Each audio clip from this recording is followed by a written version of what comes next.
What is happening, Internet? What's up, everybody? Welcome to another fine episode of the Nance Cast. Today we were joined by the homie Sean Middlestat. Go follow him on Substack. I'll actually put his info in the show notes and all that stuff, so you guys can give him a follow. I like what he's doing. I like where he's going. I like where he's taking his position and his argument. It's really good. It's about narcissism.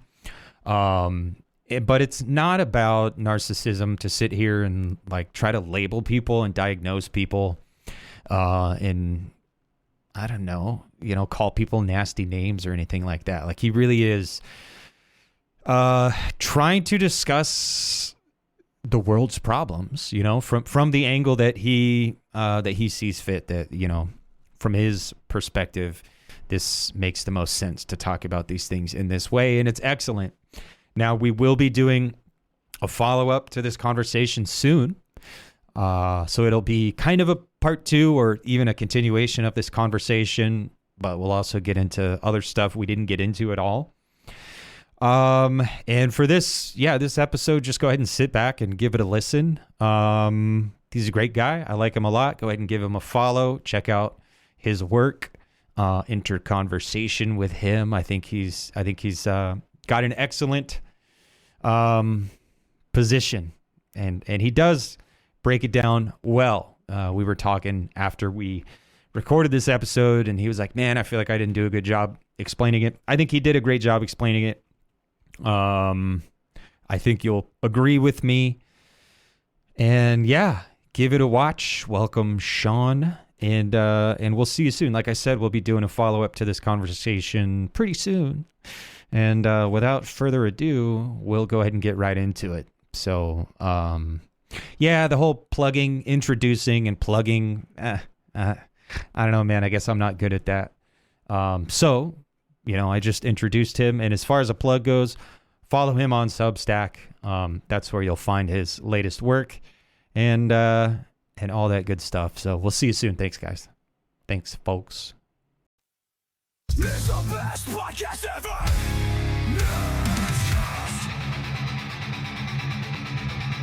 Welcome, you're listening to the Nance. Yes! Alright, now we're recording. Cool. I guess it's just like a ongoing obsession to get to the heart of things. An ongoing obsession to figure out like what's wrong with people, because it just seems like intuitively there has to be something the matter with people that's like particular to our time that we live in now, particular to the material conditions that we find ourselves in right now, and a strong suspicion that it's not something that's always been the matter with people. It's something that's new that's the matter with people. Like, people are always fucked up, but like the question is, how are they fucked up now, as opposed to like in Freud's day, how are they fucked up then? And and like the starting point for that for me is like Christopher Lasch and talking about how there's more personality issues as opposed to like neuroses. There's more of an emphasis on like borderline issues. Like, it goes by a lot of different names. There's borderline personality. There's narcissism, of course. APD. And then there's also like, and then there's like, I really think that it's very close to what Zizek's talking about too with perversion. To make that claim like for real, to like be like, okay, these are the same thing. I'd have to do a lot more work and like Lacanian shit. But they have to be closely related or really similar, like talking about different angles of the same thing is my strong suspicion. You know what I mean? So, yeah, dude, Freud, it was a long time ago. Somebody was like, can we stop reading Freud? And then and this was on Twitter, back when I was on Twitter, somebody was like, can we stop reading Freud already? And I like thumbed up that tweet or hearted it or whatever the fuck you do on Twitter. And then like the immediate response was like, no, we can't, because it still matters. And I like hearted that too, because I was like, yeah, that sums it up. Like things have changed. Like things are not the way they were at the turn of the 20th century. We are not dealing with the same subjects, both like socioeconomically, but also, I don't know, just in general, like to want to have like a broad understanding of the world we live in today. You do not to say stop reading Freud. No, we can't stop reading Freud already. But we do need to update it. Like we need a firmware update. Yeah. Dude, the question, and the question is like, who's Freud? Because there's a lot of Freuds out there, and like he's hard to interpret because he has like a weird style. He's clear, but at the same time, he's like enigmatic at the same time. You know, it's like there's some things where like people are still arguing about like how literally do we take this, or how much is this a metaphor? Yeah. You know what I mean? Like, it's sometimes Oedipus a cigar complex is just a cigar. Yeah.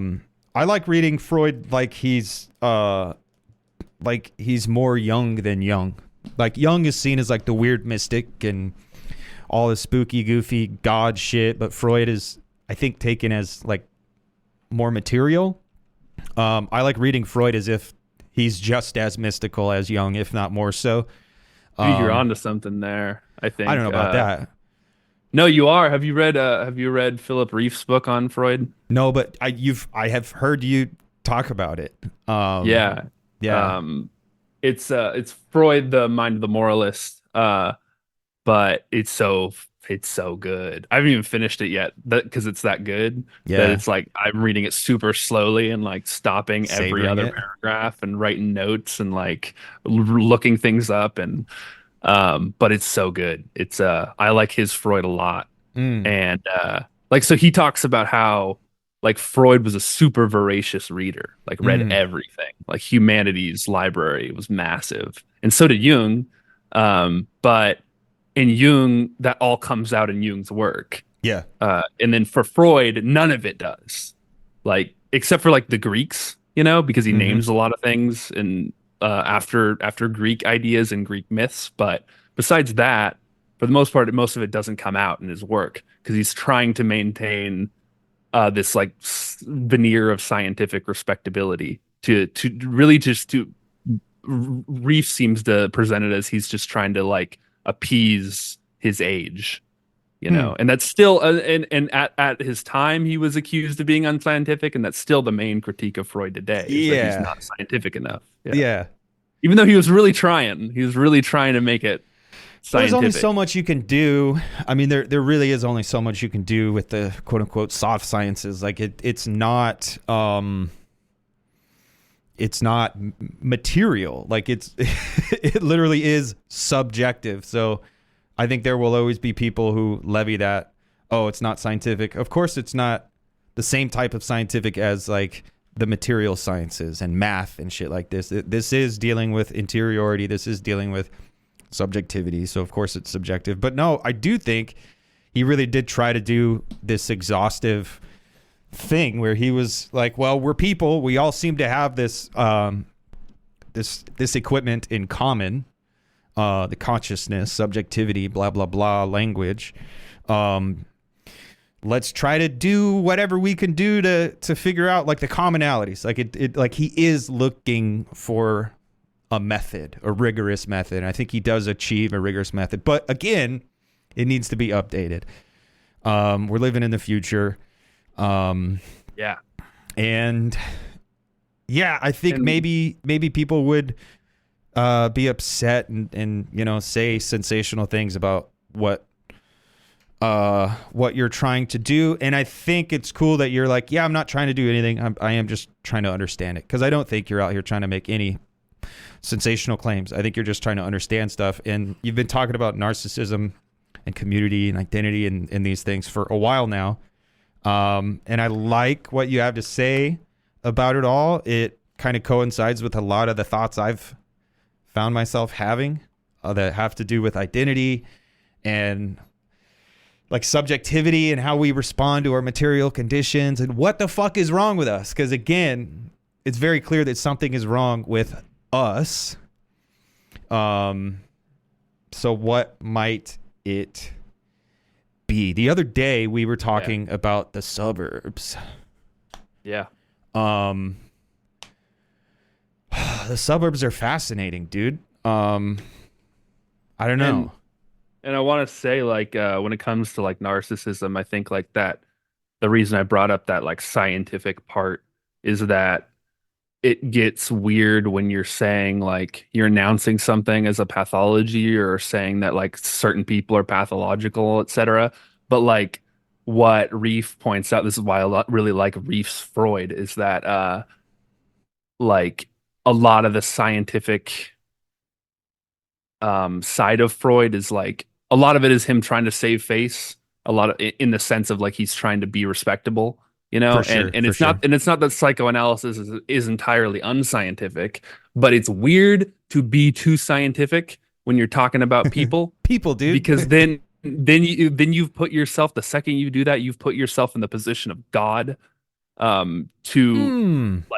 like the position like you have a magnifying glass to all the ants.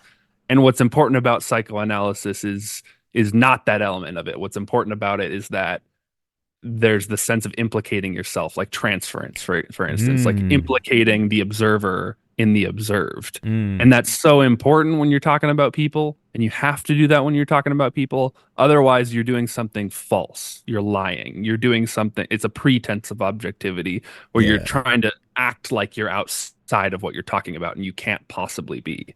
That's why talking about people is just different, you know? I mean, I think people in the material sciences get that wrong too, and in math get that wrong Yeah, too. maybe. They fail to account for Yeah. their position. I mean, I think Yeah, like in, that lends itself to the scientism that we've kind of seen yeah. taking over the world. I've been working on a piece for a while now about hyper enchantment, and it has to do with that. And it's like in the wake of Adorno and Horkheimer, and disenchantment, and is it re-enchantment? No, I'm calling it hyper enchantment, this and that. But so yeah, Mm, I don't believe in objectivity at all. yeah. uh Yeah. Maybe that's a bit bold, but it Yeah, works. yeah. It works No, for this conversation. But it's even more impossible when, again, we're dealing with subjectivity, we're dealing with yeah. interiority, and you have to account for yourself and your position in the matter. You have Yeah. thoughts, you have feelings, you have interpretations, you have the hermeneutic. Yeah. So doing like a phenomenological analysis, like accounting for your position in the hermeneutic circle, I think is necessary. And yeah, it does seem like there are a lot of people who can't do that. It seems like there are a lot of people who think they're doing psychoanalysis, or like think they're engaged in psychoanalytic theory, but they seem very, very certain about a lot of things. I don't know, and yeah, that's weird. So maybe, yeah, maybe we should grant Freud more weirdness. Again, I like to read him as if he's doing weird stuff. But maybe you're right. Maybe that is something like worth doing instead of just like a fun thing to do. I think and I think you're right about like all the sciences. It's just even more like the contradiction is just even more extreme when you try and treat people like that. You know, it's just even more intense. But I think you're right. That is like to some extent, like that's true of all the science and like all the sciences and like um yeah, and it's this is why that book is called The Mind of the Moralist, because he's pointing out that like what Freud's really he might use scientific language. What he's really concerned about is character. Mm, That's what he's really concerned about. It's not like today in the sort of like scientific sort of ego psychology world, it's about like this objective category of health. And like mm, who fucking cares about health, you know?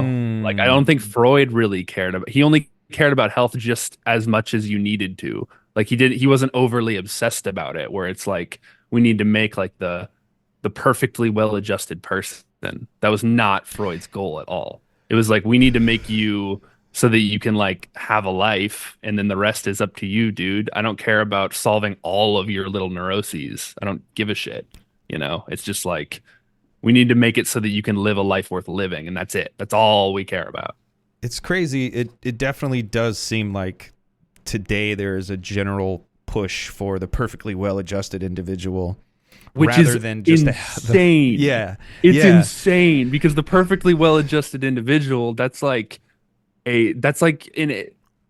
It's like an automaton, you Yeah. know? That's like a perfect aspect of society with no individuality at all, which is a Yeah. funny contradiction at the same time as we tend to think of our culture as hyper individualistic. Yeah. It's a really funny contradiction. And that's why like Yeah. you have to have an understanding, I think, between like false individualism and true individualism. You know, like what's pretending to be individualism and what is individualism? Like what do we even mean when we say individualism, you know?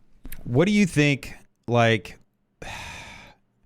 and I don't know, this is actually probably a stupid question, but like, because it's obviously complex and it's obviously like an ongoing thing, but I don't know, like thinking about this problem and the fact that there is this quest for the perfectly well-adjusted individual, or maybe not quest for it, but there seems to be like a mandate that you must be perfectly well-adjusted, and if you're not, then something's wrong with you. You're toxic, or you're radical, or Yeah. you're And we got to physically fix your brain. yeah. Yeah. And Like it's not all just like talk it out. it all serves like the condition where people can't live fulfilling lives. People can't live lives that are worth living because you have to look exactly the same. Like you have to be a cookie cutter cutout of the guy next to you, and there's no difference. There's no negativity. There's no stratification or anything like that. It's just Right. everybody's all the same.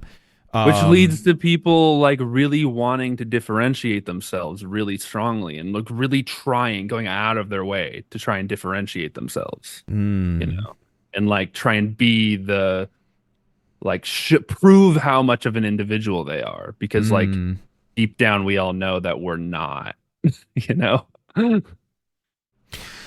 Like where, I don't know, man. Where would we start? Like if we were to do something about it, where would we start? Like could we organize something that would bring us close to a solution? Could we theorize something that could bring us close to a solution? Would we have to have like a total revolution or something that totally upsets like the world order today? Like I don't know. Like I think that's the stupid question I was going to ask. Like is it something that we can work on as individuals, or is it like this total problem that something has to change, something that's out of our control, out of our influence has to change? I don't know. And I think it's a stupid question because I think the answer is it's both. But well, it might be both. It might be both, but we have to start somewhere, you know? And so, yeah, I mean, since you have to start somewhere, you do kind of have to start at the level of the individual, which is weird because it's a social problem. But because you have to start somewhere, you got to start somewhere, you know? Um, and so I don't know where to start. I guess it's like just starting to like try and become aware of your own mind, know yourself, you know? And just for an example as to like why it is the case that like we aren't as individualistic as we think we are. We tend to think we are, but then like where's know thyself from? It's from like ancient fucking Athens. You know, it's from a time before modern individualism, you know, was that idea that know thyself, you know. So in like I think we really obsess over choice. We really love our modern choice. And I like modern choice, but I think like the postmodern choice that we have now is like wildly overrated. Like I was just scribbling something earlier, like kind of thinking about this, and I was like trying to figure out like what makes the concept of the individual different. And so my notes were it's like pre-modern individualism is like, this is who I am because, for example, like this is who I am because this is who my father was, Mm. but I could be otherwise. And that's the individualism part where you're like, I could be otherwise than I am, you know? And then like modern individualism would be like, this is who I am because I am because I'm good at or have been able to achieve because this is what I'm good at or have been able to achieve, Hmm. but I could have been otherwise, you know. And then like the postmodern individualism, or you could say like false individualism, is like this is who I am because I created myself as such, sui generis, you Hmm. know. And I feel like that's we live in this kind of fantasy of like I created myself sui generis, you Yeah. know what I mean, out of nothing. So it's like a weird disavowal of of the world around you and like material conditions and your socially constituted nature as like a human, a subject, a member of a society. It is weird. It's a weird thing where it's like you But are the but only it real person here, but you also don't matter at all unless you're exactly like all these other people. Like you have to but be. crucially that consciousness comes out of the fact I think that it's actually like society has invaded everything, the public has invaded everything, Mm, so that's actually a defensive posture, uh, and this is where we get into narcissism, right? It's a okay. defensive posture where you're like where you think you fantasize as though you've created yourself out of nothing because you're really embattled, right? Hence why Christopher Lash's second book on narcissism was called the minimal self, Mm, because this is all a defensive idea.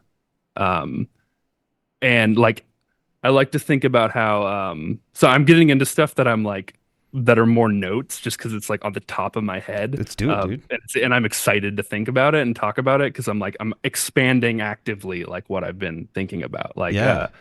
Like I think that Freud and Descartes in different ways both like they wanted to circle the wagons. They wanted to protect the individual. Mm-hmm. Like I think like you can read in Descartes like his um shit, what was it called? He had like an organ in the brain. What was I'm drawing a blank on what it's called. Oh, Where like that was where the soul lived.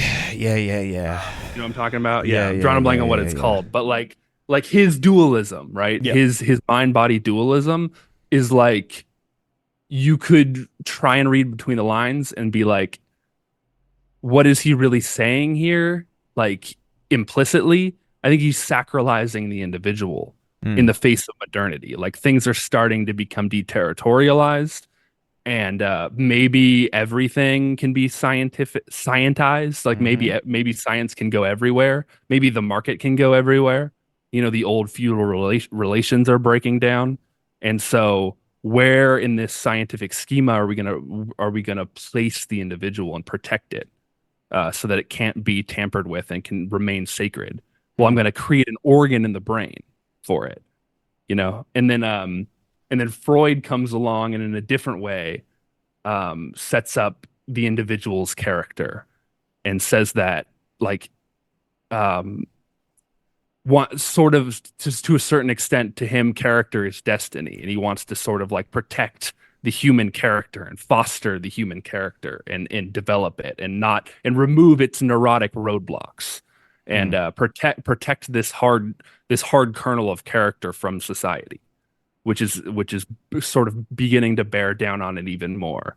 And then by this point it's just the barriers are shattered.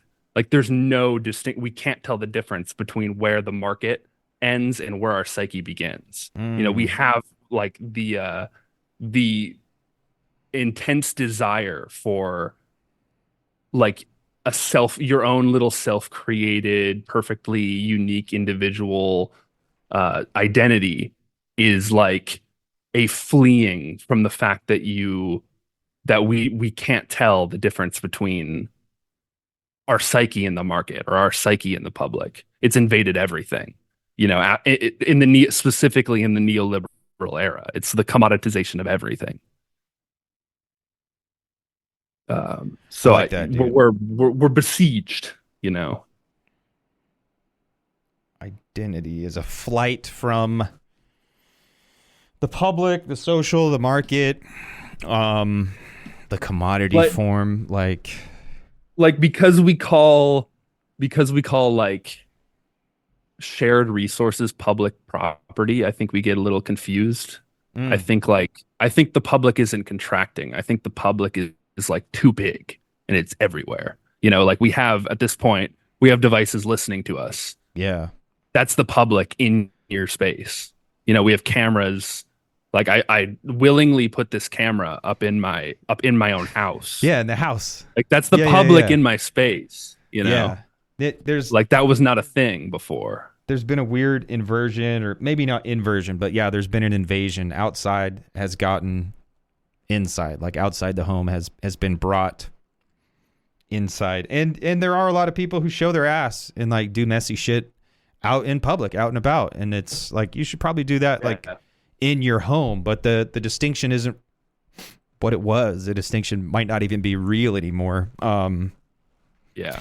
And that takes a toll. But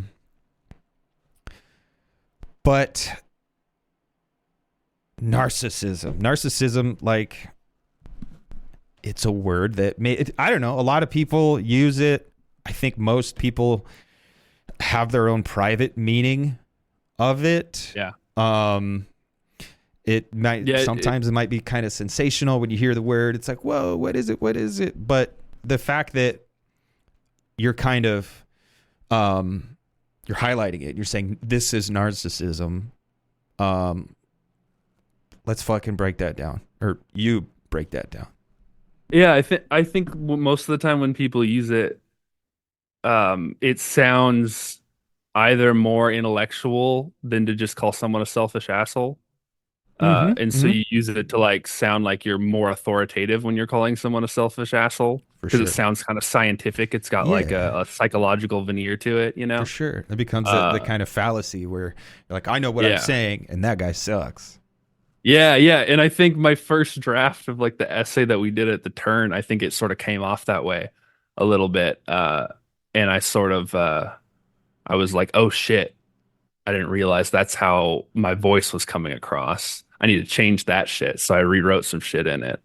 Cause that's that whole scientistic thing that I think is the wrong way to go. Like we have to deal with like what we're really concerned about is like the development of character, which is not a conversation that we usually have at all. Which is why I really appreciate Studebaker's work a lot, because that's what he's talking about. He's like trying to get us from Eros to agape. Yeah. Freud was concerned about the same thing. Freud wanted, I don't know if Freud cared about agape, but he wanted to move us up from Eros. You know what I mean? So yeah, that makes me think like, I'm like, did Freud care? No, I don't think Freud went as far as agape. I don't know that he did or wanted to. That might have been like the oceanic feeling, the watery love that he wouldn't have cared about so much. But he did care about getting us out up like beyond mere Eros, you know. By the way, I don't think you came off like an asshole in that essay. Oh no, I don't, and I think a lot of the feedback you got was valid. But I also don't think you came off like an asshole. I thought it was great. My main problem was like a semantic fucking problem. Like it was just about the specific meaning of a specific word. And it wasn't the fact that you were using narcissism. But it is like it's this fucking word that like some people I think don't even ever, like it never registers. They're like, yeah, narcissism, whatever. But I think a lot of people hear that word and like their hackles kind of come up because it can be such a fucking slippery word. But I think you did a good job in that, like walking us through it, you know? Yeah. Yeah. Dude, and what's funny is that like Christopher Lash's first book on the topic was like the same conversation, and then like 50 years later we're still having the same conversation. Like society's discussion has just not advanced at all. Like he was already going back into like literature and talking about how people were using the term in a way that was like already divorced from the psychoanalytic literature. Yeah. And being like, there's a lot of people who are like smart at observing people and that's what they do for a living, and like they have a really specific meaning behind this. Yeah. And all y'all are kind of just throwing it around, not paying any attention to that. And he wrote like two books on it, and then he just it seems like he wrote one book and then he wrote another book because I'm like, still people aren't Yeah. listening. Then he just gave up. He was He's like, like, fuck it. fucking, and So, never returned to it again. so, because like, So let me get into it. Let me just yeah, like, okay, okay. yeah. So, um, I think that I want to say like, and it might be too simple because like Lash says, like narcissism is a difficult idea that appears simple, and so it lends itself to misunderstandings. But like, let me give just like this is my favorite one sentence definition is just that I think narcissism is any identity with which you give yourself. That's my Yeah, like yeah, that's yeah. my one sentence stab at it. It might not be perfect, but I'm trying to make it like something so that people can hold on to, and then as long as they don't want to stop there, then they S- can go from there. Because So like, that one liner, um, I like that a lot. It smacks of community as well, and community is something mm, we've talked about and problematized. Um, but like the notion of community in the world we live in today is broken. Um, because there's like this implicit belief that it's perfect and there's a one-to-one identification and like that's what's wrong with it, like it's pure positivity and that's dysfunctional, that doesn't work, it can lead to terrible things, bigotry. If you think you and I perfectly align on something, then we're gonna become this positive feedback loop and we're eventually gonna start to think we're better than everyone else who's just different. Difference and mm, negation shouldn't be moralized. um mm, and that's what pure positivity does, and that's what perfect identification does. um but the taking that from community and then applying it to the identity, I don't think I had that thought until I read that one liner. And I heard you say it and then it clicked. It was like, okay, I get that. So if yeah, if I run around calling myself a punk rocker and I'm really excited about it and I spend yeah. all my time, I get the stud jacket, I get the cool haircut, I get the Circle Jerks t-shirt, and I'm like, I'm a punk rocker. Um, and I'm really invested in it and I relate to the world through that category, through that label, that identity, then I would be doing a narcissism.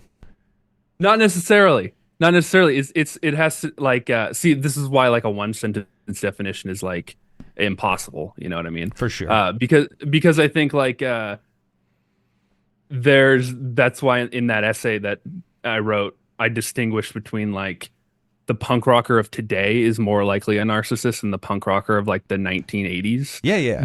Because the punk rocker of the 1980s was probably primarily wanted to belong to a community, and that's why they were a punk rocker. Not necessarily, Aha. but probably more likely. And today, because there are less, because we have less of that mentality, the punk rocker is just copying the aesthetic in order to differentiate themselves as being unique. Instead of trying to belong, they're trying to be different. Um, and so that gets back to like, so why are they doing it? Is it because they want to be part of a community and find their identity, get their identity derived from a community? Or do they feel that they have no identity? And so they're trying to make one up. Mm. So it's all with the motivation. So let me just read this and then we can talk about that examples and everything else is so lacking a culture from which to derive an identity of oneself must nevertheless continue to relate with oneself. Culture is the transitional object itself, which orients us in relation as careful beings. You can't see the hyphen there, care hyphen full, Mm. careful beings, to the very indifference of nature. We cannot cognize the thing in itself, and even our perceptions confess to the indifference which appears radically at odds to the love of a mother's embrace. On leaving the womb, we take up a precious blanket. That's the transitional object in Winnicott. Since it smells of our mother, even while she is not immediately nearby. All culture is precisely that enjoyable comfort. Becoming an adult is only the metaphorization of the transitional object, so that we can leave the scent of the mother behind. It is obvious that secondary or pathological narcissism would accompany a culture in decay, which is a world with insufficient maternal metaphors. Pathological narcissism emerges.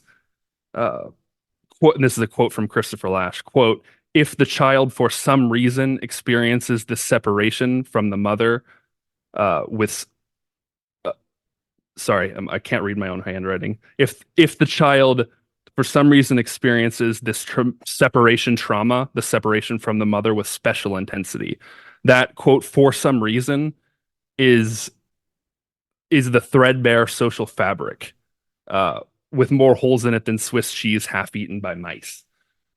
So what I'm trying to get at there is that, like, if the social fabric is broken down, if the symbolic order is frayed or weak, we end up not having enough cultural objects to relate to.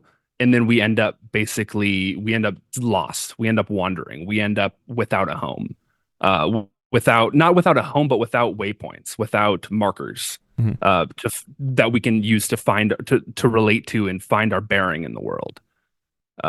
So does any of that make sense?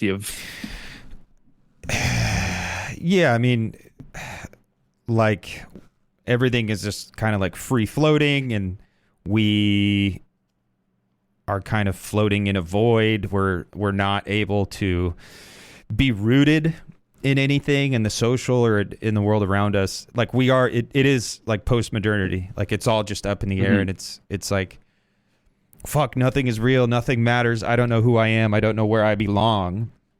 And then taking and then what, like, we want to do, affirming it and doing this weird affirmation of the difference or of the negation to try to stand out as an individual, rather than like seeking a groundless ground. You're just saying, well, grounds are impossible, like post-modernity. Like, no, I think it's almost desperately. It's trying to be your own ground, to try and create your own ground, because you find yourself out in the darkness, lost in the woods, and you just like are trying to conjure something up that makes you feel comforted out of nothing. And this is why, like, narcissism is often so related to like the maternal superego, and it's so like it's like a running back to the womb. So it's like it's a running for comfort, a running for shelter. So it's a desperation there, Yeah.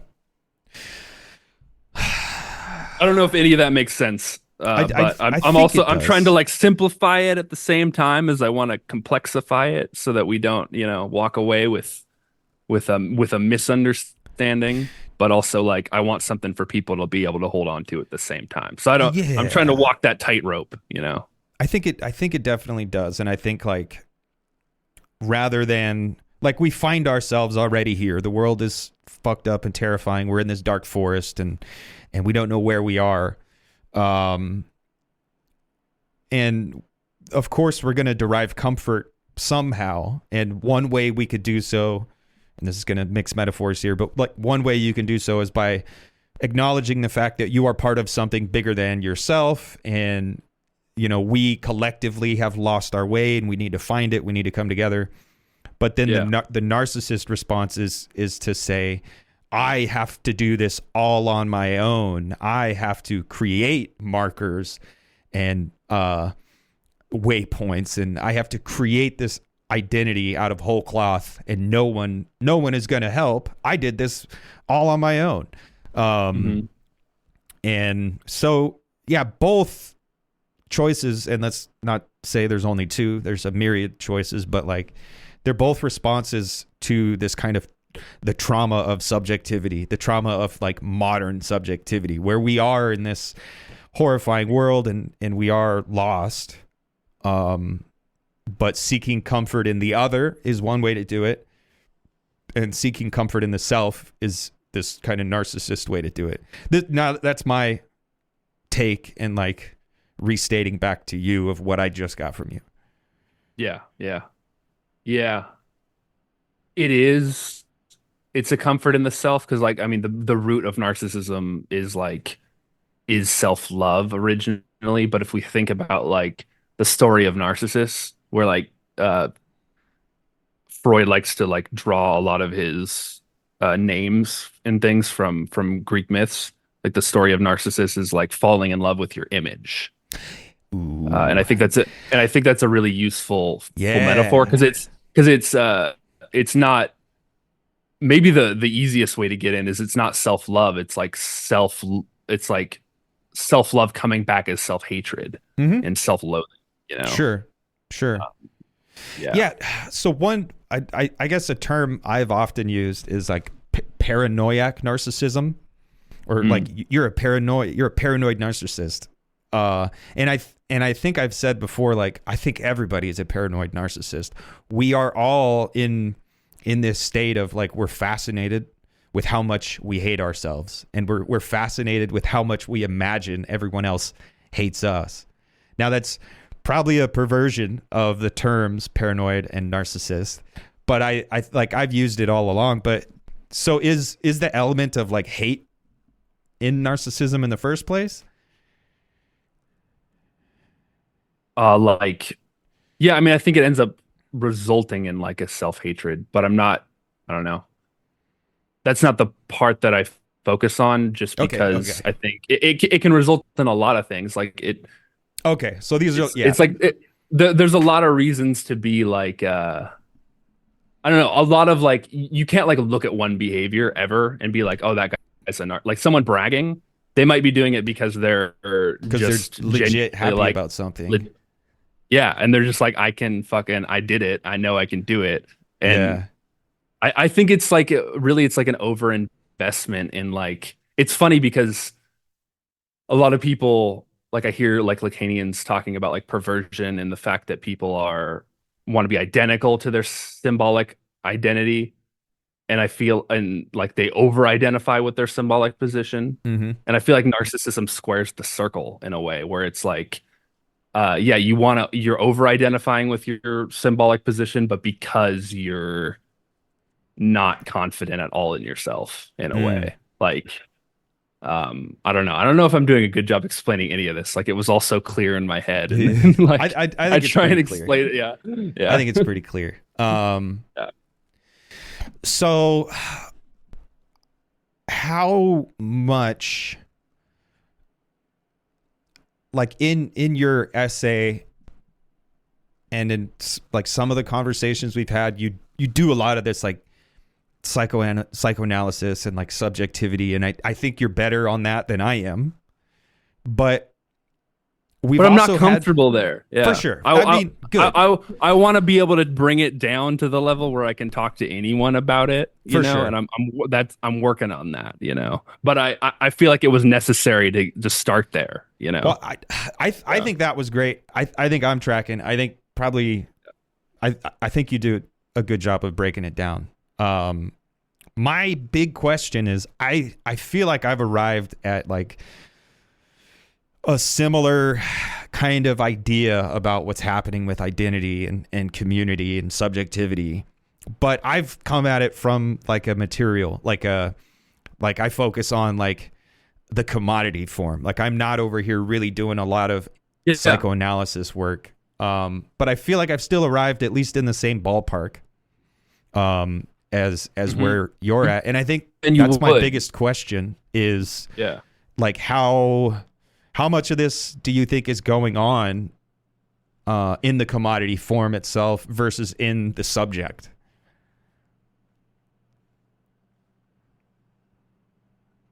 Yeah, well, I think that the commodity is one of those things that we like to use for grasping at straws. Like It's like you used to get your identity from like inheriting your father's trait or whatever, Yeah. like a pre-modern subjectivity. Like that's where your identity came from. And I think you ended up becoming more an individual in the sense of like independence and separation and like self-assuredness because when you're supposed to be like your father's son, it's hard to miss the fact that you aren't your father though. But when Mm. you're supposed to be an individual, it's easy to miss the fact that you aren't really an individual, you Mm. know? Like when you're not trying to earn it or trying to fight for your individuality, you know? And so the commodity form, I think, is key because it's like it's one of the things we use um to be like, this is what I am, this is who I am, this is how I'm separate from everyone else Yeah. because I'm this kind of a consumer because I like these games, I like this, you know, whatever it is. Yeah. Um, and so I like these books I even. like my And t-shirt. so it's like, yeah, so it's like, so it's one of the things we use to try and desperately differentiate ourselves when we're becoming more and more and more similar. And it's a way Differentiation. and it's a way we can use as an excuse like look, I'm this kind of a consumer so I don't need to differentiate myself in any other way, you know. Yeah. Is it sounds like narcissism is like um it's like a it's like a positive affirmation of difference, um but like not actual difference, just like perceived or imagined difference. um and because we live here in the future and post-modernity is an apt description of the world we live in, like it is just infinite difference, like just this infinite regression of difference until, like there is no, like the identity, there's no such thing as an identity anymore in the social. Like an identity is always necessarily this particular thing. Mhm. um Well, and to bring like Gerard in, if we are trying to differentiate ourselves on the basis of desire, mm, that's gonna backfire immediately because desire is mimetic. We desire things. yeah. We desire things, especially when we're looking for identity. When we see that someone else desires it. Um, so I I want to like that's why people want like prestige. That's why people want what's the word? Um, That's why I buy Ray-Bans, because they're fancy and they signal to the world I have good taste and I'm a fancy person. I have yeah, yeah. like 10 pairs of Ray-Bans. Maybe not 10. I have like at least 5 pairs of Ray-Bans. Mhm. Yeah. Um Now they're not any better than other, decent quality sunglasses. The function isn't changed at all. But Mhm. like a pair of Ray-Bans is like $200, whereas a pair of perfectly fine sunglasses, it's like $10, $15 probably. Yeah. But I Yeah. desire Ray-Bans because they give me, this sign value. I not only do I Yeah. have good taste, but I'm the type of person who can save enough money to be able to afford 5 different pairs of Ray-Bans. So you're going to Mhm. see me every day of the week. And this was a thing, actually. Like my coworkers used to joke, every day of the week I would wear a different pair of Ray-Bans. And Yeah. it was a thing. I don't know. I did it to feel better about myself. Yeah. Yeah. Yeah. So it sounds kind of trivial, but I think we all kind of do it in different ways to different extents. Like it sounds oh, oh no, people aren't hinging their identities on commodities, but then we kind of do. It keeps us protected. It keeps us feeling like we don't like we exist in the world a little bit Mm. more than we would otherwise, you know, Yeah. where we would feel kind of robbed of having um anything to sort of protect us from just the the war of all against all. You know, Mm. it gives us. It's funny that the market actually gives us the protection against the market. Sorry, my camera's overheating. I had to Oh, stand up and is it hot in there? yeah, dude. It is hot. Welcome to summer here in Arizona. So this stuff is playing out like But I wanted to say before we moved on when it came to you're still there, right? yeah. Let Okay, yeah, you're me just dark, so Here's my other camera. oh, there you go. Like when it comes to like Gerard, like desire's always gonna backfire. Like it's like this is why Gerard's really popular in Silicon Valley, actually. Like Peter Thiel's a really big fan of him. But I think the reason why it appeals in that context is because it's a really like status driven world, where people are sort of trying to outdo each other because of status. Uh like and so that's how like people in conflict end up becoming the same, and then it increases the amount of conflict like exponentially, because the reason why you're in conflict is actually because you desire the same object, and so your desire is actually pulling you, making you more similar, Mm. you know and so that's so I like to relate that to the competition for jobs, and also the trying to prove yourself as a different kind of consumer than other people. Sure. Yeah, I mean, it is the case that like all these brave individualist entrepreneurs, they're all the same guy. They're all weird.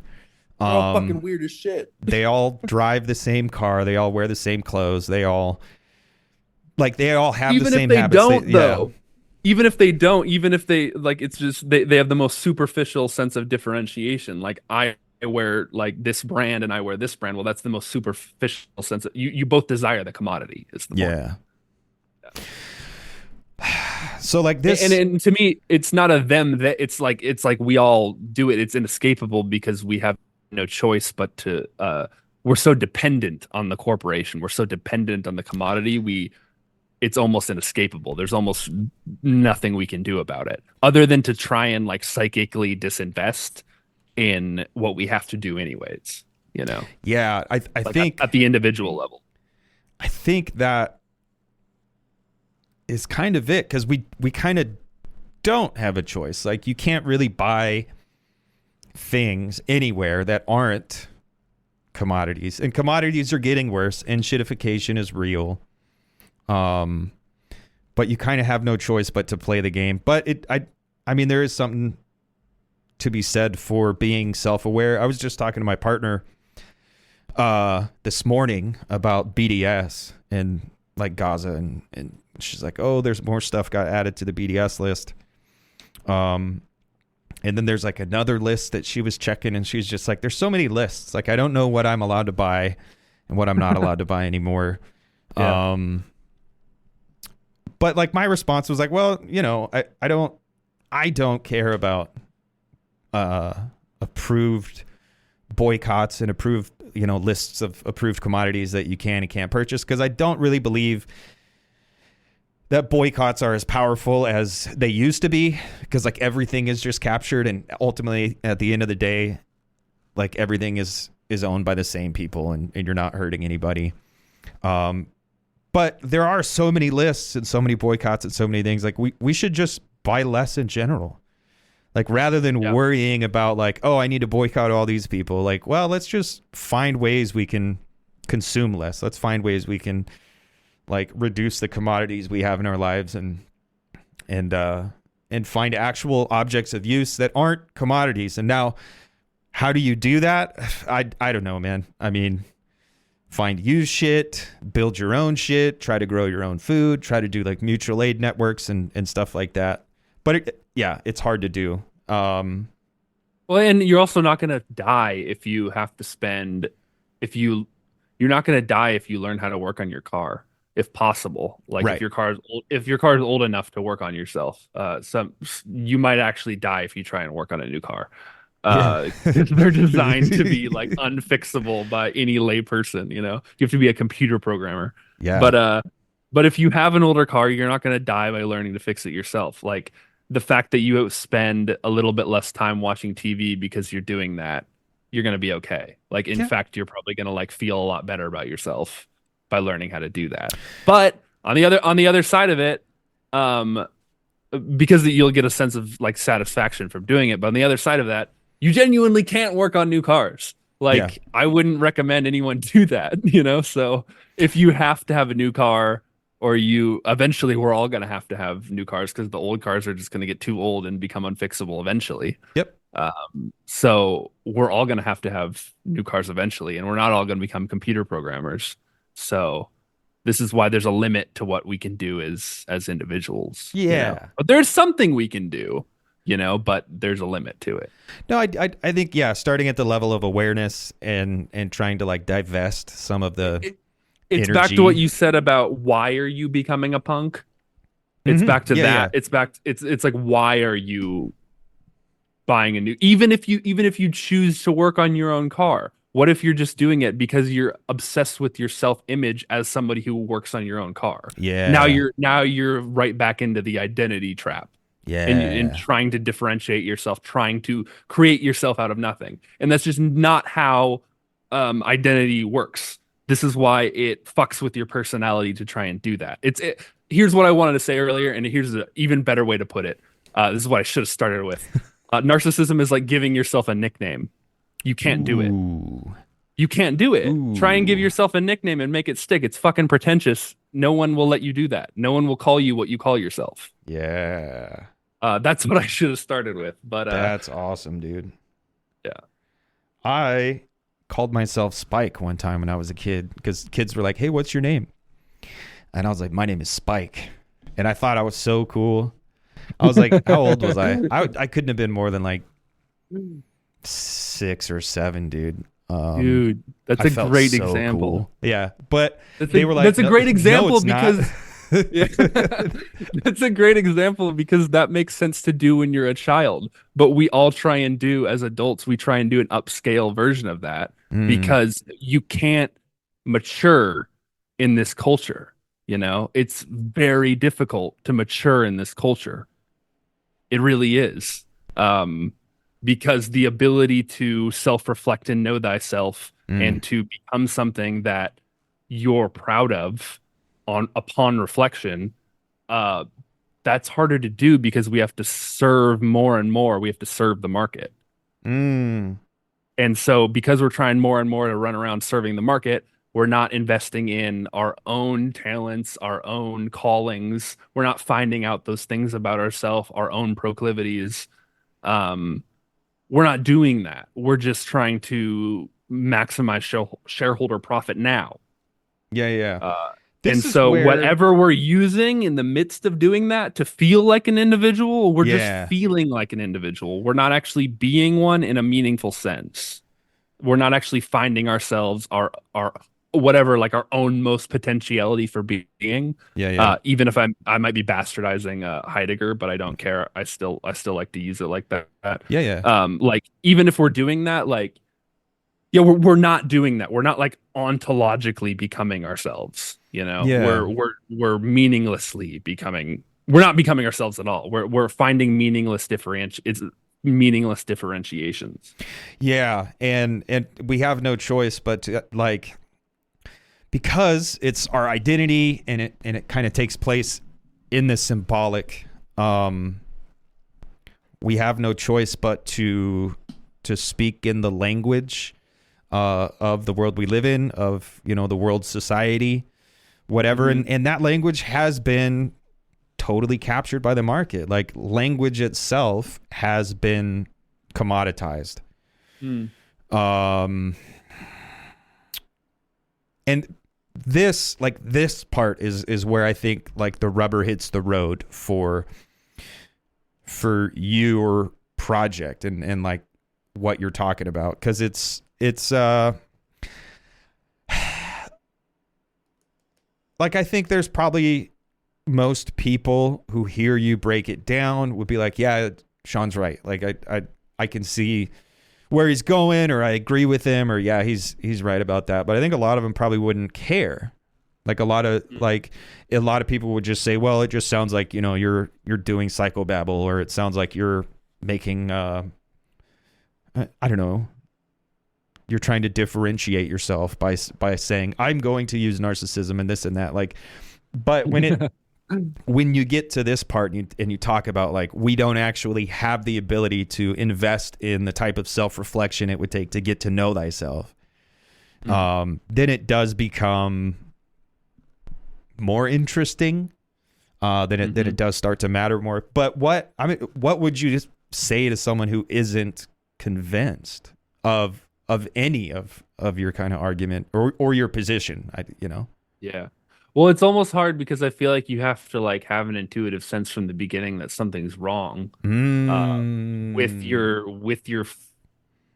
own world, and if you don't have that intuitive sense, like something's wrong with your neighbor, like something's wrong with you. Maybe it's maybe it's me, Yeah. like if you don't have that like socially, if you don't have that intuitive problem, and so to me, I came to this because that became an inescapable conclusion. I'm like, something is fundamentally fucked up about people, about my interactions, and it's me sometimes, and sometimes it's not, and just trying to be really honest about like what's going on, like why do I keep running into the same roadblocks? And then you go through like, oh, am I the common denominator to every situation? Maybe. But also like you're also coming out of a world that like you arrived at, even if you are the problem, even if you are the common denominator, then you still bubbled up from the world, like you still were formed and created, and your personality was created to a certain extent by the world in which you live. So like, how did you end up like that? And do you know anyone else who is like that? Even if you're the problem, who else do you know is also the problem? Yeah. There's other people who are the problem. You're not the only problem, So but it's kind of like just an unsettling, like if you don't have that unsettling, like things are fucked, like something's not right, then I don't know how to convince someone other than to say like try and make it more like more immediately relatable, and which is why I said I should have started with it's like giving yourself a nickname. Yeah. Because intuitively people go, oh, you can't do that. People understand like why you can't do that.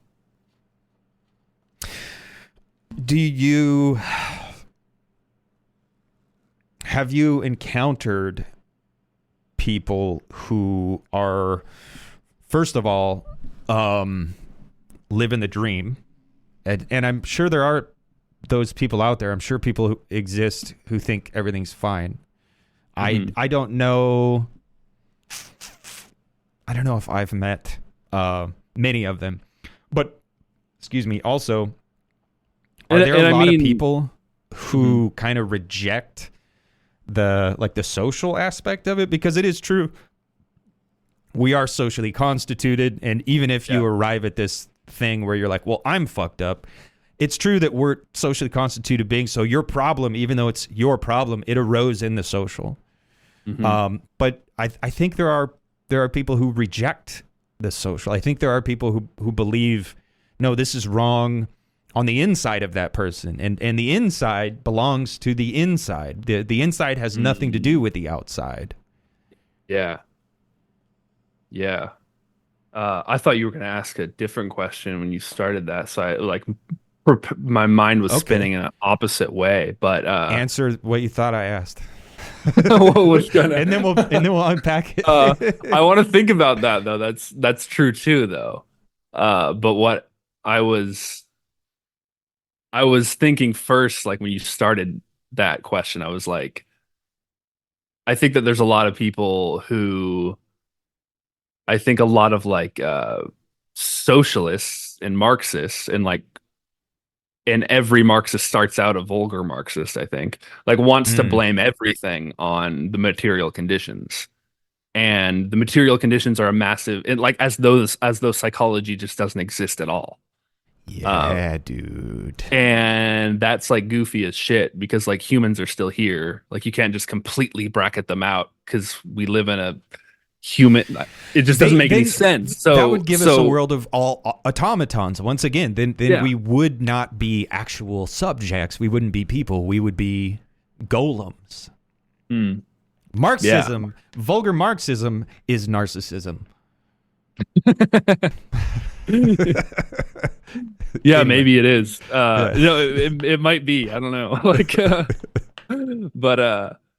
but like now I want to get to the question you were actually asking, which is like people think. So restate it again for me, if you could. Like, just like, I think something that's always been huge for me is like being able to perform the belief, but also like actually holding the belief that I belong to something bigger than myself. Like I am just one part of my family. I am one part of my community. I am one part of humanity or humanness or whatever writ large. Like, I think probably perform that often, but I also believe it. Like we are necessarily socially constituted. Like who and what I think of arises from the distance between you and me. Like I believe that and it's not just like our symbolic identity. Like I believe our very like selfness comes from the gap. But there are people who reject that. Well, depending on what we mean, I might agree with those people because I think there is like a hard kernel of the individual. I think that's there. You know, like because and I think like I hate to be scientistic about it.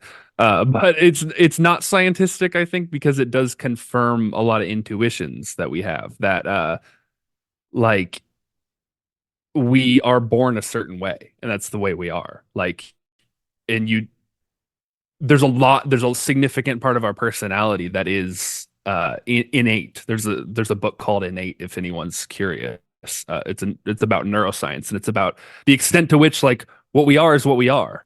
And at least according to Philip Reef, like Freud believed this too to a certain extent, all the way back when. And so it's like the proclivity to be bookish is not instilled in you by your parents. You were born with a certain predisposition that would lead you to bookishness. That's already in you. You know what I mean? So like there's a certain hard kernel of character that's baked in, and finally like neuroscience is already like improving it for any of the doubters that like this is the case, you know. So let me qualify like you don't become bookish because you were raised in a house with a lot of books. Sure. Like you become bookish because you had that disposition innately, you know. Yeah. Well, and I mean I grew up running the streets, and I don't think we had any books in my home when I was growing up. So that wasn't instilled in me.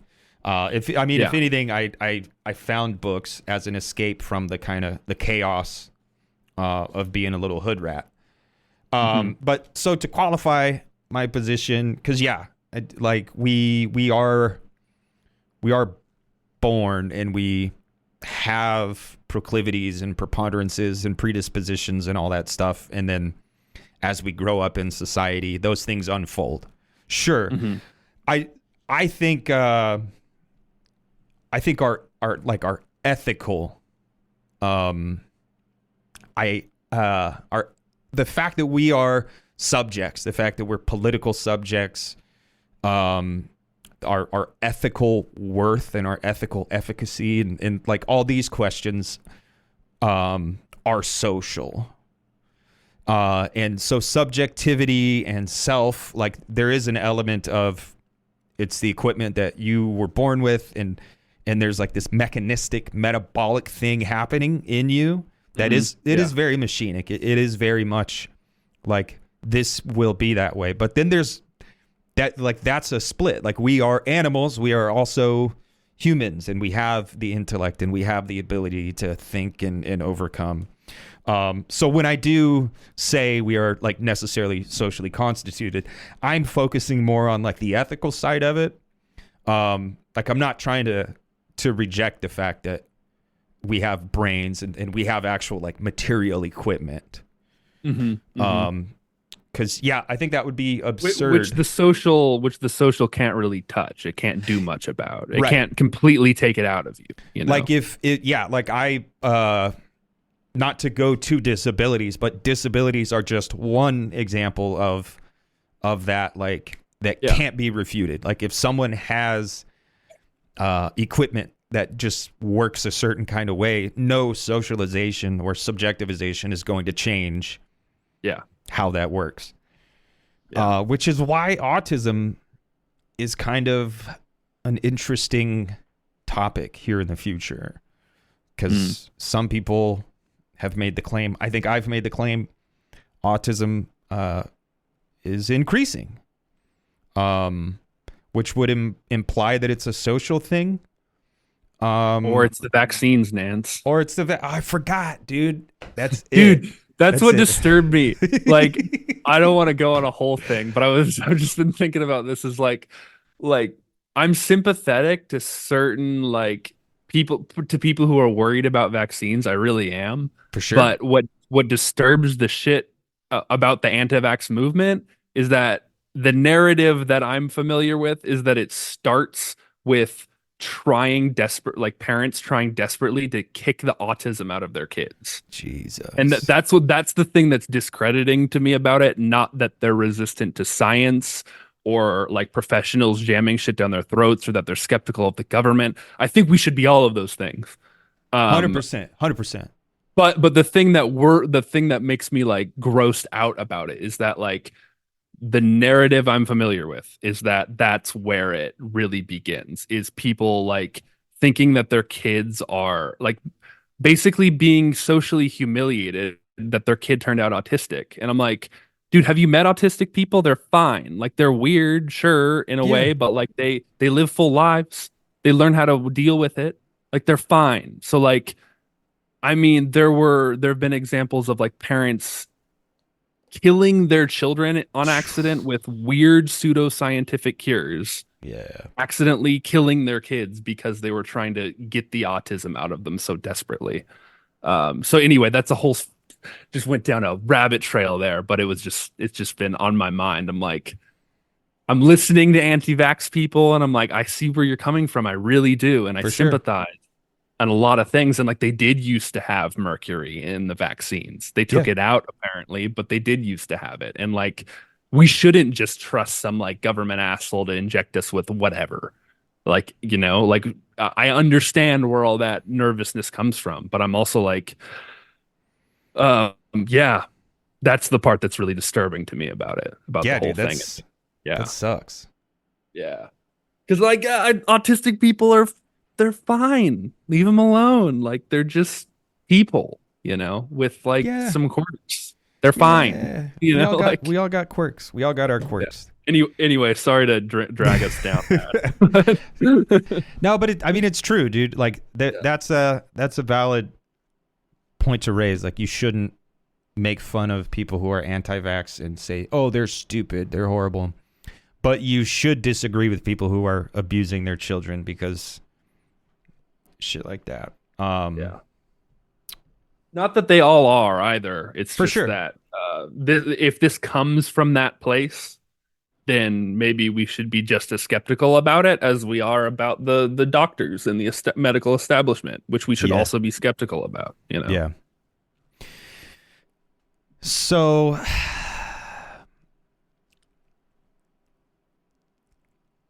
I guess kind of staying with like a similar vibe, like talking about making the claim that autism is increasing in the world we live in today. Yeah. It could kind of be the case that you're making the claim that narcissism or whatever this dysfunction is, whatever this breakdown is increasing in society today. Yeah. That's Lash's position, and I've just said, yeah, Lash is right.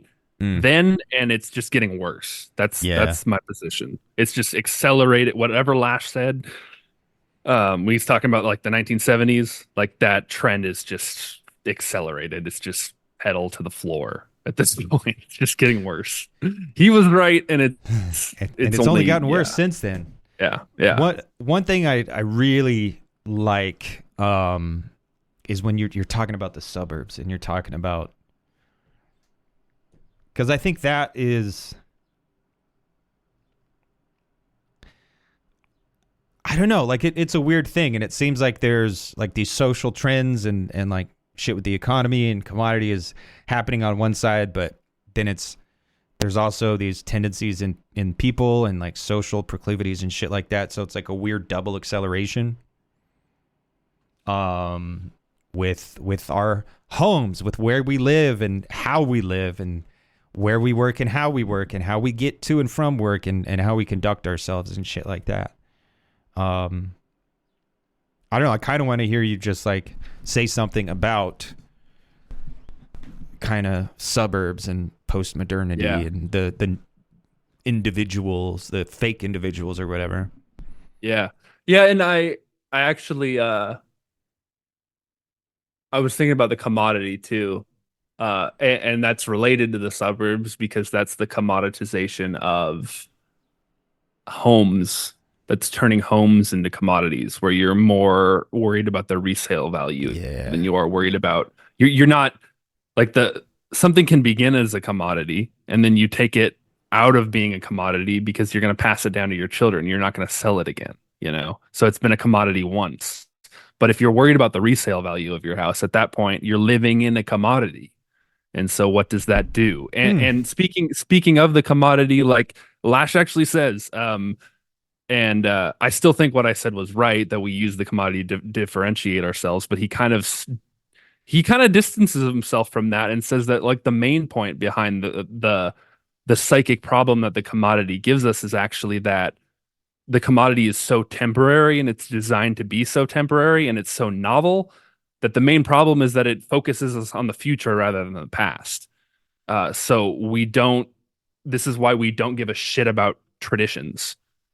It in general as Americans, we don't. We have a culture obsessed with novelty. We want the next thing coming out of the corporation. And this is why I'm like, do we have a culture or do we have a pseudo culture? Because can you have a culture that has no tradition?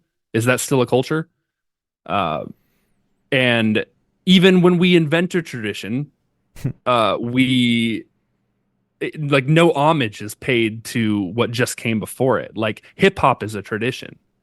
But do the hip hop artists of today pay homage to the hip hop artists of the past? A lot of them, I would argue, don't at Yeah. all.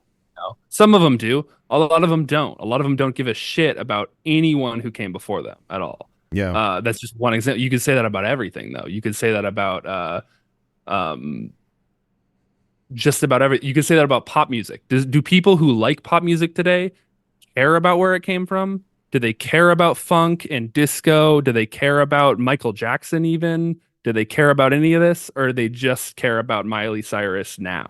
They most people I don't think like have a really deep understanding. Maybe not most people. Maybe it's just some people. But you know what I'm talking about. At least some people have just don't give a shit about where their own music came from and Yeah. about like who came before, who they're listening to now, and how the person that they're listening to now got created. Yeah. You know, it's this constant obsession with novelty. So that actually it might be even more important than trying to distinguish ourselves and differentiate ourselves. That it focuses the commodity focuses can't talk focuses us. It's weird to say on the novel, on what's next, on what's new, and not caring about what came behind us. You know.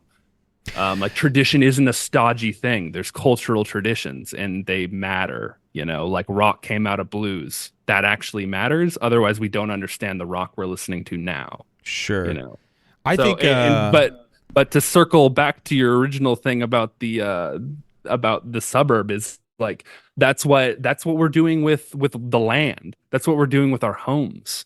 Our home enters this world of being the novel thing continually destroyed. Like what suburb is named after what's there? Like suburbs are it's not a point original to me, but suburbs are named after what they were destroyed to put them there. yeah. Like Madrona Drive is the street I grew up on. There's no Madrona trees there. There's not one. There probably was at one point, but they're all gone now. You know, Yeah. so we name these suburbs after like what we put the in it. So it's there's this the revolutionary, constantly this churn, Yep. constantly destroying. I'm probably using it a different way than you are, but like constantly destroying the past and just replacing it over and over again, you know? Yeah. I like that. I think I would push back a bit on um hyping up tradition so much, although it is still very problematic to be constantly oriented toward the future, and kind of stuck in that anticipation, because then you're never in the moment. So you're never actually like living your life and experiencing the things you're experiencing and making the choices and actually being engaging in ethical life. You're always just looking forward to a projection that the commodity is projecting out ahead of you. Now, traditions are important and they do matter. However, I also think the present matters, and the commodity kind of forecloses the present and keeps us oriented toward that future. And I don't know, and maybe that's just like a reaction to the word tradition. Like maybe I'm doing extra work because I don't like the word tradition. But I don't know. I also think like being in the present moment and existing and like engaging ethically is what we're missing out on when we're trapped in that anticipation. To try and sell you on tradition a little bit, is that like you don't get Prince if he only cares about his contemporary musicians in his own moment. You don't get that. He doesn't exist as the Prince we know. You know what I mean? If he only cares about the musicians making music now. Yeah. He's rooted in a long musical tradition. Yeah. You know. We do need roots. So tradition, I don't think tradition is I think it's like rootedness. It's life-giving. I don't see it as oppressive. In certain cases it can be, you know, like it but that's just to say that like anything can be oppressive. Like so can the future be oppressive. Like that's what Mike, you just wrote a whole book about, how oppressive the future is, you know? So anything can be oppressive or not. So the default to think that tradition is always bad, tradition is always oppressive, I think is like, you know, that's part of the problem that we're living in today. For sure. I like it. And dude, I do think it's this kind of ongoing churn, constantly deterritorializing, reterritorializing, recoding, overcoding. And nothing is real and nothing is happening except that novelty, or I think it's even false novelty, because nothing is like new. It's just all marketing. Like it's all just marketing.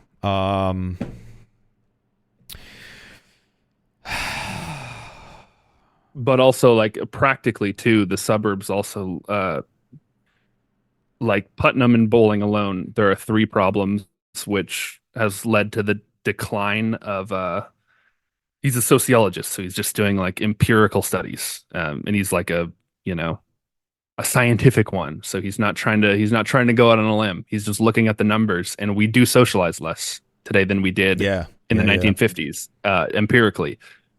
And the suburbs are the 3 reasons are the suburbs, the TV, and now today you could extend the internet too, but the suburbs, TV, and the fact that women women are in the workforce now. Those are the 3 reasons that he comes up with.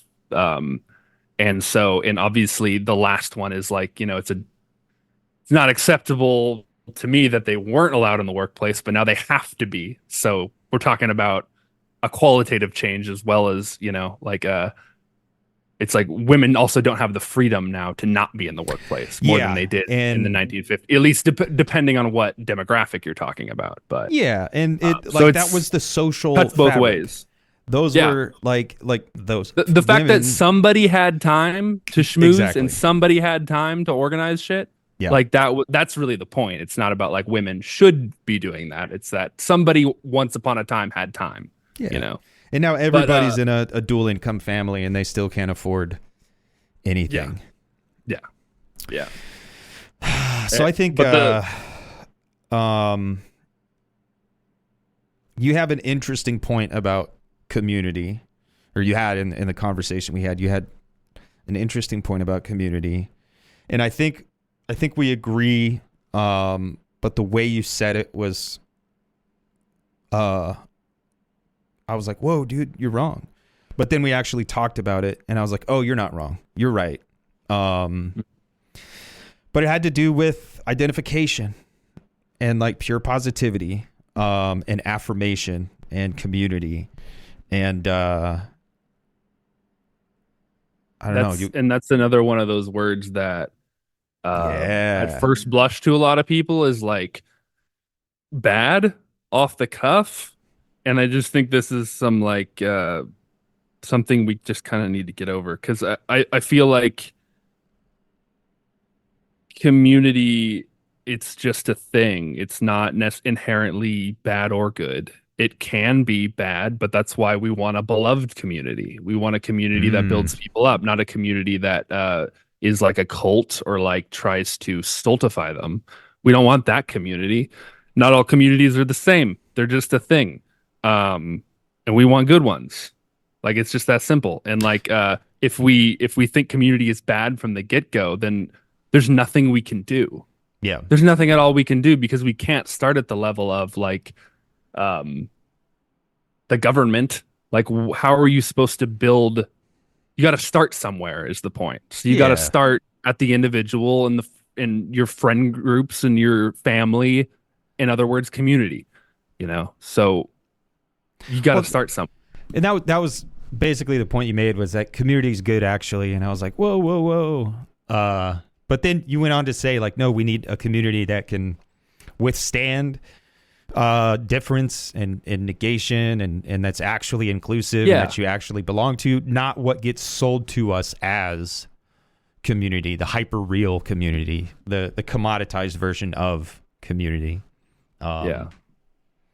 And we need to like I don't know. I think that there's a lot of negativity when it comes to community. There's a lot of like a good negativity. There's like I don't know. I just think it's like just having people around who you can like you get you disagree with one person, you can actually go to someone else. Like having extended families, I Yeah. think is just really good for kids who grew up with extended families with aunts and uncles around, so that if like mom treats you unfairly or mom like or dad whichever, like you have someone else you can turn to who can go, actually no, your dad was treating you right, like this is what you need to do, or vice versa, can like in a really bad situation can intervene and protect you Yeah. from another family member that's doing something bad. So the solution isn't like, oh, family seems oppressive, make it smaller. Fuck no. No, family seems oppressive, make it bigger Yeah. is the solution.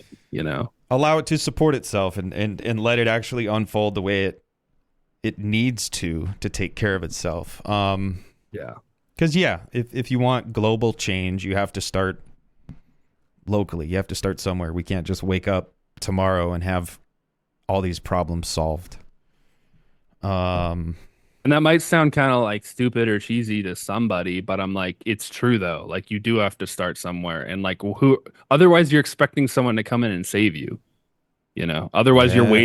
you're just waiting around for something to happen. Yeah. So you do, no matter what, you have to start at the level of the individual and the level of the people around you. You Mm. know.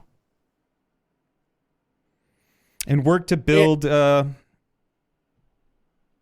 real community. And to do that, we have to be the type of people who care to do that. And I don't think we are. To do that, we have to be the type of people who are capable of sustaining communities. We have to be like, I don't know, reliable and dependable and give a shit about the world around us. And most of us don't really. I do think that's kind of true. It's kind of like, it sounds kind of like moralizing and conservative, but I think that and there are, to be fair, a lot of like material reasons why. Like I don't really give a shit about a lot of the things around me, because like I know Sure. that realistically, me pouring my efforts into fixing those things will come to nothing because I'm surrounded by intractable bureaucracy on all sides. And I don't want to waste my life fighting for one little change in my local community that I know I'll just be like alone running uphill about.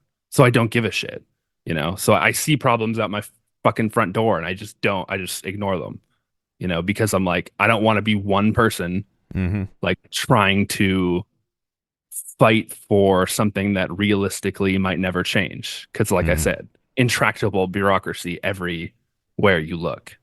And that's not just government bureaucracy, that's also corporate bureaucracy. Yeah. Bureaucracy is bureaucracy. The corporation is an invention of the state. Mm. Um, there's no such thing as a libertarian today because almost all of them don't differentiate between the corporation and the family business. They act like they're the same, you know? Yeah. It's just like there's no conservatives because they all live in the suburbs. There's no Yeah. such thing as a conservative today because the suburb is like fucking postmodernism. It's like you live in a commodity, you know? Mm. You live in a commodity, you depend on a commodity to get anywhere. I mean your car. And everyone in the household has to own a car. You're completely car dependent. Well, that undermines the very social fabric that once made like Americans a very uniquely democratic people, a very Mm. uniquely politically engaged people. Um, so if you don't care about that tradition, how are you a conservative exactly? Yeah. You know, if it, based on how you live and where you live, I don't see how that's the conservatism that if I were to care about conservatism, I would care about is like, how do we make Americans a meaningfully socially engaged people? As in, and by that I mean a people with power, you know, a Yeah. people with who can direct their own destiny and change the course of history. That's the democracy I believe in, and that's the tradition I would aspire to. So I don't know what Mm. conservatives. So when people say that they're conservatives, I don't know what you're talking about, you know? Because you watch Fox News, how is that different? Like how I don't see how that's conservative. I don't understand. Yeah. Because you voted for Trump, I don't necessarily see how how he's conservative. You know, in certain ways he is. In certain ways, I can like common sense, I can see how he's trying to bring the jobs back to America. So in certain ways, I can see how he's sort of conservative, but like why is that the one thing we're talking about? Why aren't we talking about the fact that the small town is eroded and dead, Mm. um and that the corporation did that, and yet people have no critique of capitalism at all? How are you a conservative with no critique of capitalism when capitalism is the thing that's undoing the social Mm. fabric, that's Mm. rooting that's destroying the small town, and making big cities unlivable as well by driving up the cost of just existence, driving up the cost of rent, you Yeah. know? Scathing critique, man. Them's fighting words. But no, I like it. I like it. And it is silly that people conflate kind of reactionary stances with conservatism. Yeah. And yeah, there's nothing to conserve. But the endless Yeah, it's kind of churn. already gone. Like, you know, I wish there was something to conserve, but most of it that was worth conserving is sort of gone already. Yeah. So all that said, if you I don't know, do you want to, I don't know, sum up your position or your argument, or leave the fine folks at home with any parting words or anything like that? Because I mean, you did kind of give them a pretty powerful last little 10 minutes there. Yeah. Um, Yeah. Yeah, I guess to me, I'm just trying to get to the bottom of understanding like what's going on and like why people are might be unorganizable, you know? mm, Like and I don't want that to be the case at all. I hope people are organizable, but I'm just saying like if people are unorganizable, it's because they lack certain virtues that we need mm, them to have. That and one of those virtues is like being a genuine individual, not a bullshit one. Mm. Um, and I think that has to do with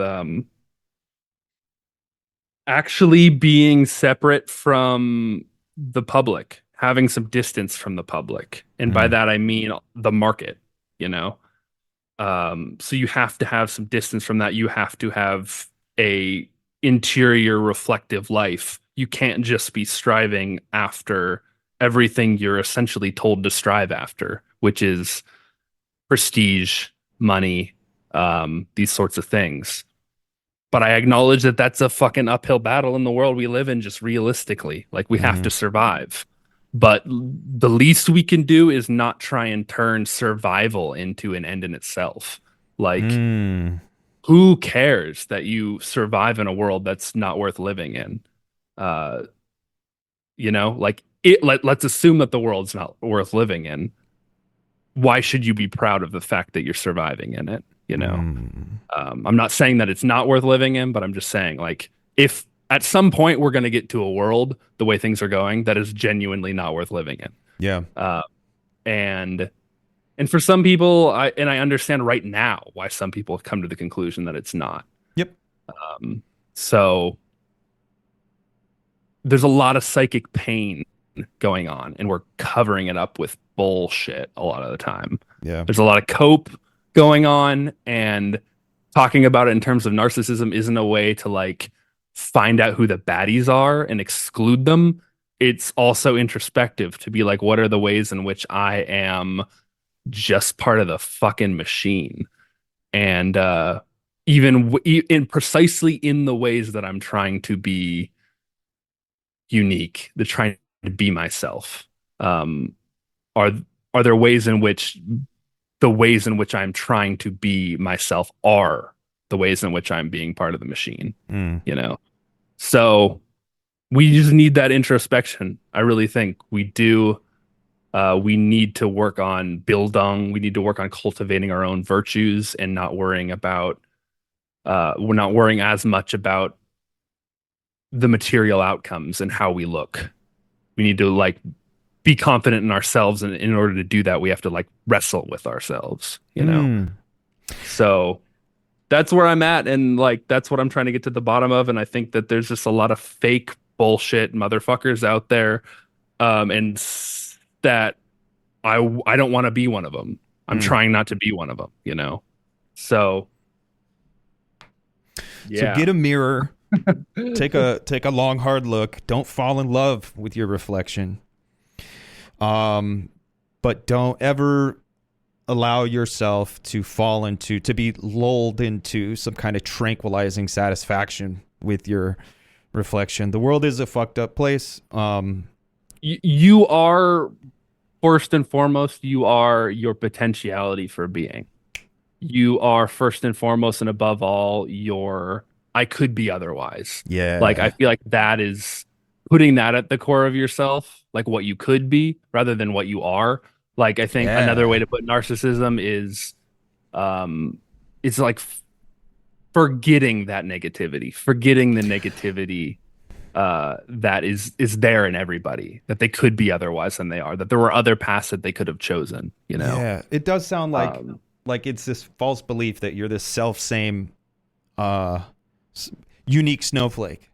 Yeah, but crucially, it's defensive. Crucially, you have the material conditions are so important to bring in. Crucially, it's Yeah. because you're embattled, because you have no grounding, because no one said that like you don't have a stable symbolic identity rooted in the community. You don't have that to be something that you can look back on reflection and be like, I'm proud of this. You know what I mean?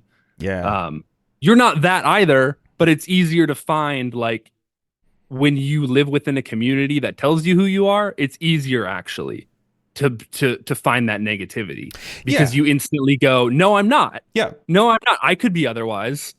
And then you can You go know? work on I becoming. Yeah. You're not Yeah. spending all your time trying to worry about like, well, A- I am And being. and so that someone doesn't think I'm trying to return to the pre-modern. I'm not trying to do that at all. I like modernity.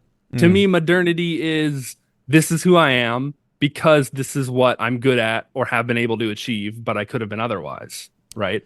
It's not, like modernity gives you a choice about which you want to give you your identity.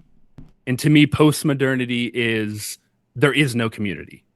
See the difference there? You do Yeah. get to choose in modernity which community you want to give your to derive your identity from. But post-modernity is just like there is no community, so I'm going to create a scramble to create an identity out of nothing, you know? So So it's yeah, the I'm a conservative for modernism, like in a way. Like I'm not a conservative for like returning us to a time before we had the ability to choose. I don't want to do that to anyone, you know? I think that's interesting. I think post modernity is changing, but I mean, I wanna do this whole cyber luddite movement, and I think a huge part of that is conserving the good parts of modernity, because I don't really distinguish between modernity and post modernity. I think it's the same thing. It is in a Um, way. Yeah, it is. It's almost just like post-modernity is an accelerated version of yeah, yeah, modernity. yeah, But my point is like maybe we should have stopped in a sense at a certain point. And now that we're in this land of like um total deterritorialization almost and like and then like recapture yep, by the corporation, we do have to figure out a way forward. So we yeah, can't just long for a time that was. We do have to figure out a way. The only way out is through at the end of the day. So yeah. that's something I haven't fully wrestled with is like I'm trying to understand the problem, but then when it comes to the solution, I'm barely scratching the surface of Yeah, I don't. think about how the fuck we go through this, you know. But understanding the problem is like how to me that's going to inform the rest. Like how do we get out of this? You know, if we understand the problem, that's the only way we can pick a direction, I Yeah, think. I Yeah. don't. I don't believe in solutions. I don't think. I don't think there's. There are solutions. We have to innovate. We have to create the solutions. Um. So yeah, understanding the problem, I think, is the most important thing. And I think your position is instructive, at least for me, because it tells me like, oh, I need to worry about me and what I'm doing, and how can I become a better subject? Like, how can I actually become a better member of this team human? Yeah. I don't want to fall into this false identity affirmation bullshit. What the book Innate? Who wrote that? Because I want to look it up. Let me look it up. I don't remember the name of the author. Do do do do books. Kevin J. Mitchell. Kevin Innate: How J. the Wiring of Mitchell. Our Brains Shapes Who We Are.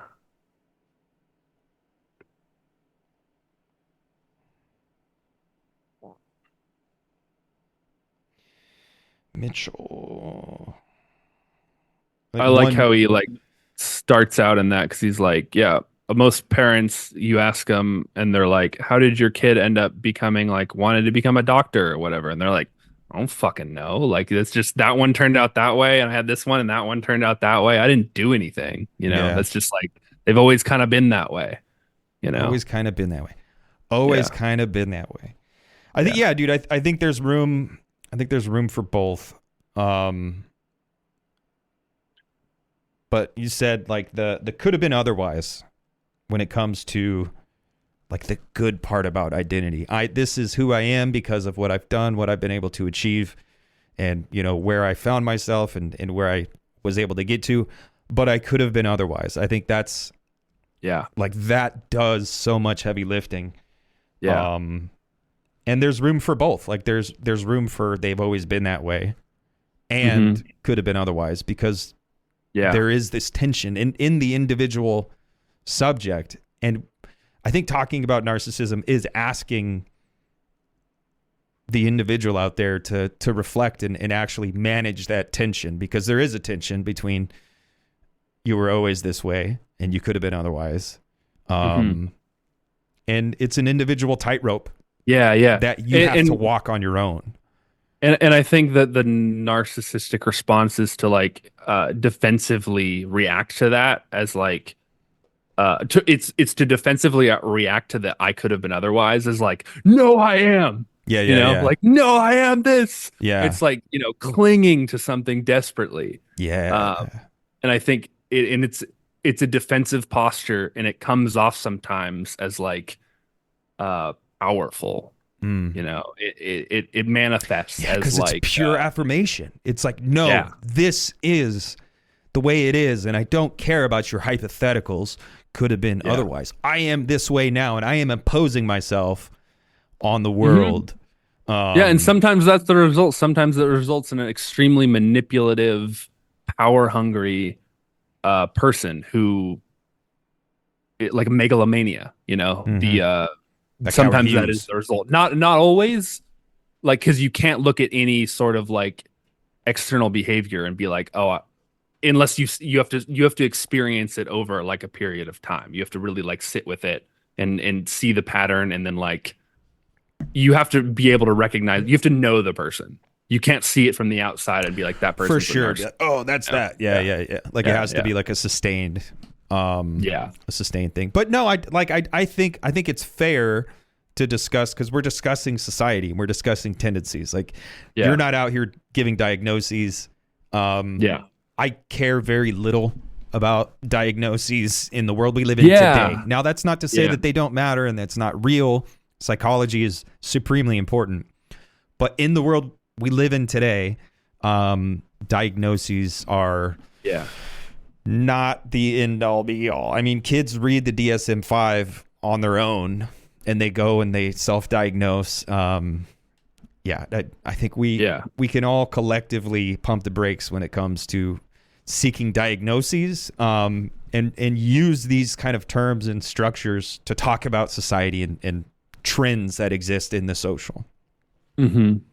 Yeah, and I'm not interested in, like I said, like trying to figure out who the narcissists are and then exclude them. For So sure. not the fucking point, you know, like uh all I care about is that introspection, which includes like I need to do that shit too. For And sure. what matters to me is the development of our character, you know. And so that sometimes means finding someone who's a little narcissistic and instead of being like excluding them and thinking that you solved the problem, uh, that might Fuck be a with them. narcissistic response that you just did. Yeah, yeah, yeah. Like you know, so like if possible, you need to like fuck with them and like try and make them a mature adult because a narcissism is it's like a juvenile response. It's like a trying, like I said, trying to run back to the womb. It's a returning to a like primary narcissism. We all had that, and we all have narcissism, right? So like secondary or pathological narcissism is when you're like trying to sprint back to this like comfort that you are missing out on. It's Yeah. like being a scared little boy pretending like you're an adult, you know, Yeah, and like or fronting and or posturing scared and little. Yeah, yeah, yeah. yeah, and that's why it comes off as like a lot of the time very like very arrogant. You know, that's the reason for that. Why it manifests as a lot of arrogance, Mm. because you're trying to puff yourself up because you know you're nothing, you know. Yeah. I think yeah, I don't know. Like it's an individual, it's a singular thing that we all have to wrestle with on our own, and just encouraging people to have the courage to do that, have that wrestling match with yourself. Like I genuinely think that's all you're doing, and I know people have responded in different ways to things you've said. I think everything you say is great, and I love it. And I try to do self-reflection and because you can't control other people, you can't fix other people's problems, you can't do any of that shit. And if you are convinced that the world is a fucked up place, which it is, you have to start locally. And what's more local than with your own interiority? So, Yeah. yeah, dude, I like it a lot. We'll go ahead and cut the recording and all that stuff. So people listening, people viewing, thank you. Bye bye. We'll see you Bye on the bye, next one. people.